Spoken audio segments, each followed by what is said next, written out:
Olá, bom dia! Continuando nossa saga de O Quarto Caminho, no vídeo de ontem eu terminei falando sobre lembrança de si. Ele falava assim, que de repente a gente se pega no momento falando assim, nossa, que curioso, eu tô aqui. Quando a gente chega num lugar muito diferente, que a gente não conhecia, e isso traz pra gente um sentimento de vida, né? De se sentir ali presente. Aí ele continua falando assim, mais tarde, quando começarmos a distinguir esses momentos, de quando eu tô consciente de mim e quando eu não tô, chegaremos a outra conclusão interessante. Veremos que aquilo de que nos lembramos da nossa infância são apenas lampejos de lembrança de si, porque tudo que sabemos dos momentos habituais é que eles aconteceram. Sabemos que estávamos lá, mas não nos lembramos de nada com exatidão. Entretanto, se esse lampejo tiver ocorrido, então nos lembraremos de tudo o que cercou esse momento. Se esse lampejo de consciência ocorrer, né? A gente consegue se lembrar de tudo com exatidão. Pergunta. Através da observação, podemos estar conscientes de que não temos certas coisas? Devemos observar as coisas do ponto de vista de que tudo seja possível? Resposta. Não creio ser necessário usar uma palavra como tudo. Apenas observem, sem fazer comentários. E observem só o que podem ver. Por muito tempo, só têm de observar e tentar descobrir o que puderem em relação às funções intelectual, emocional, instintiva e motora. A partir daí, podem chegar à conclusão de que tem 4 cérebros definidos. Não apenas um, mas 4 cérebros diferentes. Um controla as funções intelectuais, outro completamente diferente controla as funções emocionais, um terceiro as funções instintivas e um quarto também inteiramente diferente as funções motoras. Nós os chamamos centros: centro intelectual, centro emocional, centro motor e centro instintivo. São totalmente independentes.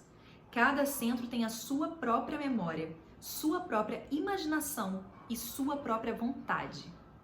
Muito louco, né? Muito doido. Pergunta. No caso de desejos opostos, suponho que se tivéssemos bastante conhecimento de nós mesmos, poderíamos tratar de fazer com que não entrassem em conflito?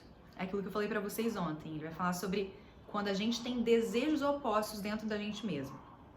Resposta. O conhecimento por si só não basta. Podemos ter conhecimento e ainda assim os desejos podem estar em conflito, porque cada desejo representa uma vontade diferente. O que chamamos, de modo geral, a nossa vontade é apenas a resultante dos desejos, de todos esses desejos. Esta chega às vezes a constituir uma linha definida de ação, e em outras não pode chegar a nenhuma linha definida, porque um desejo vai numa direção e outro noutra, e não podemos decidir o que fazer. Alguém já se sentiu assim? Esse é o nosso estado habitual.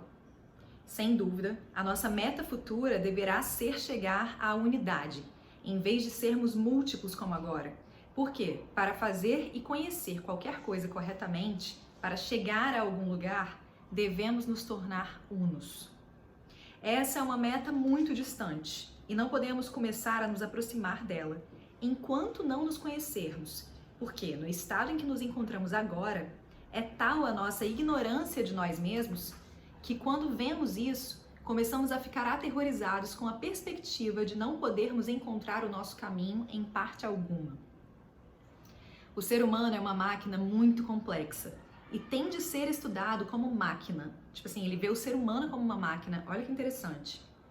Sabemos que, para controlar qualquer máquina, como um automóvel ou um trem, devemos aprender primeiro.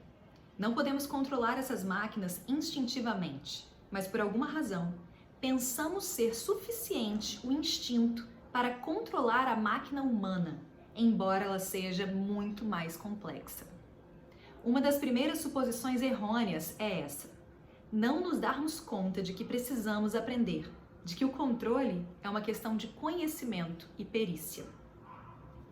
Bem, digam-me, de tudo isso, o que mais lhes interessa e o que mais querem saber?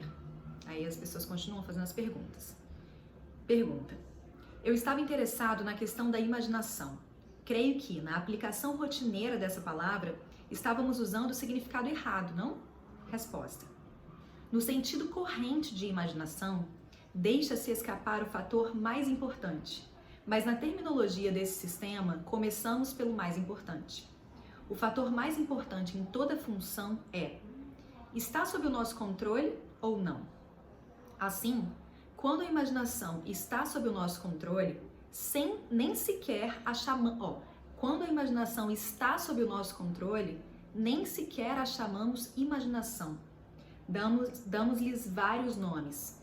Visualização, olha que legal. Não chamamos de imaginação, né? Damos outros nomes. Visualização, pensamento criativo, pensamento inventivo. Podemos encontrar um nome para cada caso especial, quando a imaginação está no nosso controle. Quando, porém, ela surge por si mesma e nos controla, de modo que caímos em seu poder, nesse caso, a denominamos imaginação. É como ele está usando aqui nessa nomenclatura. Ora, há outro aspecto da imaginação que não percebemos na nossa compreensão habitual. É que imaginamos coisas inexistentes. Capacidades inexistentes, por exemplo. Atribuímos a nós poderes que não temos. Imaginamos que somos conscientes de nós mesmos, embora não o sejamos. Temos poderes imaginários e uma consciência imaginária de nós. E imaginamos que somos um, quando na verdade somos muitos eus diferentes. Há muitas dessas coisas que imaginamos a nosso respeito e a respeito dos outros. Imaginamos, por exemplo, que podemos fazer, que temos escolha. Não temos nenhuma escolha, não podemos fazer. As coisas simplesmente acontecem em nós. Aí eu coloquei aqui do lado, será? Eu não sei se eu acredito nisso, se eu concordo muito com ele. Tem várias coisinhas que eu escrevi do lado assim, será? Você tem certeza disso? Esse livro foi antigo muito tempo atrás, foi escrito muito tempo atrás, então eu não sei se talvez hoje eles teriam a mesma visão, enfim. Desse modo, na realidade, nos imaginamos. Não somos o que imaginamos ser. Isso eu concordo com ele. Pergunta: há alguma diferença entre imaginação e devaneio? Resposta: se não podemos controlar o devaneio, isso quer dizer que ele é parte da imaginação, mas nem todo ele. A imaginação tem muitas facetas diferentes. Imaginamos estados inexistentes, possibilidades inexistentes, poderes inexistentes. Pergunta: o senhor poderia nos dar uma definição de imaginação negativa? Resposta: imaginar todo tipo de coisas desagradáveis, torturar-se, imaginar todas as coisas que poderiam nos acontecer ou aos outros e coisas assim. Isso assume diversas formas. Umas pessoas imaginam diferentes doenças, outras acidentes e ainda outras desgraças. Pergunta: o controle das nossas emoções é um objetivo razoável? Resposta: o controle das emoções é coisa muito difícil. É uma parte muito importante do estudo de si mesmo, mas não podemos começar pelo controle das emoções, porque não temos suficiente compreensão delas. Agora ele vai falar sobre emoções negativas, olha só. Explico-me. O que podemos fazer logo, desde o começo da observação da função emocional, é tentar deter em nós uma determinada manifestação. Devemos tentar não manifestar as emoções desagradáveis. Para muitos, essa é uma das coisas mais difíceis, porque as emoções desagradáveis se expressam tão rápido e facilmente que não podemos contê-las. É assim mesmo, né? No entanto, a menos que tentemos, não podemos realmente nos observar. Assim, logo desde o início, quando observamos as emoções, deveremos tentar não expressar as emoções desagradáveis. Esse é o primeiro passo, pelo menos tentar, né, gente? Nesse sistema, chamamos emoções negativas todas essas emoções desagradáveis, violentas ou depressivas. Como eu disse, o primeiro passo é tentar não expressar essas emoções negativas.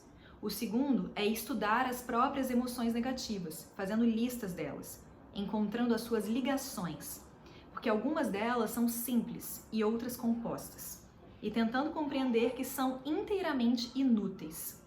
Parece estranho, mas é muito importante compreender que todas as emoções negativas são totalmente inúteis, não servem a nenhum propósito útil, não nos fazem conhecer coisas novas, nem nos aproximam delas, não nos dão energia, apenas a consomem e criam ilusões desagradáveis. Podem até destruir a saúde física.